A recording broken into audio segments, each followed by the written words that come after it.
Hey, how's it going? It's Christian. I'm in Thailand right now with my wife Deborah. I've been traveling for the last 2, 3 years, and I've been getting a lot of questions about how I travel, how I afford to travel, how to get started, and things of that sort.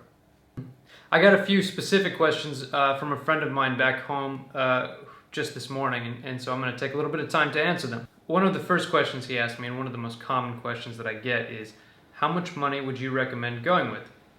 Now, this depends a lot on you. It completely depends on your lifestyle, where you're going, who you're traveling with, among a million other factors. I told him, if you're traveling through South America, Southeast Asia, etc., $900 to $1,000 a month is more than reasonable. I told him that when I was traveling solo, I was traveling on about $1,200 a month. I knew some other people who were traveling on between $100 and $300 a month, and they seemed to be doing just fine. The difference is that they were working along the way at hostels in exchange for accommodation, which some people don't realize is possible until they actually get moving. Another girl I met was effectively traveling on nothing. She was basically working for her accommodation and breakfast at a hostel. And then in the evening, she would make bracelets and go into this town and sell them. And that would be enough to get the rest of her food, as well as bus tickets to get on to her next destination. That seemed to work really well for her, but wouldn't really work for someone like me. There are two more questions here, very specific questions that I would actually like to give the same answer for. First one is, and should I do it alone or try to find a travel partner? I'm going to answer that in a second. Also, should I try to pick up one of the languages first? The thing is that you will find a million and one reasons not to do something right now. I would suggest that you do it right now to avoid those from taking over. If you want to learn a language, it's going to take some time. If you want to learn a language in the country where they speak the language, it's going to happen a lot faster. 15 years of Spanish classes, and I didn't actually learn to speak the language really well until I actually went to Latin America. The other one is a travel partner. As I discussed in the last video, single traveling versus couple traveling, I think that there's really nothing that can help you personally as much as traveling on your own. One, it teaches you how to be completely self-sufficient. It teaches you how to be confident in yourself completely alone.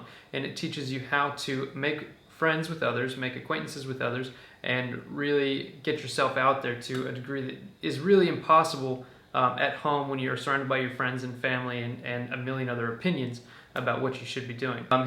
He also said, how do you go about starting your online business? I think it would be awesome to get paid to travel. It is really awesome to get paid to travel. I'm not exactly getting paid to travel, I just am getting paid and traveling at the same time. I think that starting an online business is a really big venture, and traveling makes it a lot easier because you're living a lot more cheaply. You have this time. I mean, if you have savings or if you have some other income, you can kind of take time out of your life that you're not paying towards, like a mortgage or something back home, and really sit down and figure out what it is that you want to do, and figure out a way to make money doing that. For me, I'm a web designer, and I started doing that before I started traveling, and I think that really helped me to gain clientele and kind of a footing in what I was doing. But I think that there's really nothing better than taking your cheap living situation and really using it, really taking advantage of it to create something new. If you're thinking about starting an online business, I have a lot more information, but that's for a different video. If you have any specific questions, leave them in the comments below and I will create a response to them.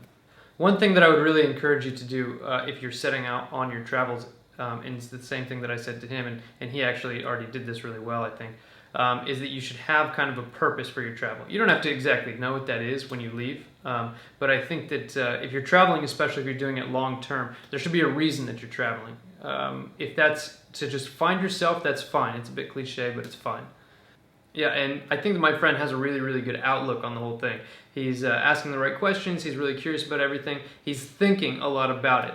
Now, the really most important piece of advice that I could give him is, yes, think about it, plan your trip, but don't think too much about it. When you think too much about it, some people get paralyzed. I see, not more often than not, but I see pretty often people say, I would really like to travel, but I really need to wait for ...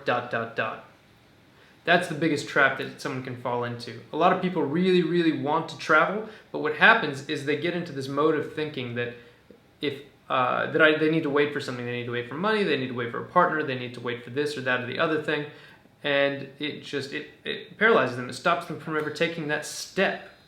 The clouds are rolling in outside. It's getting darker. I'm going to go ahead and wrap it up. There was quite a bit more that I wanted to say.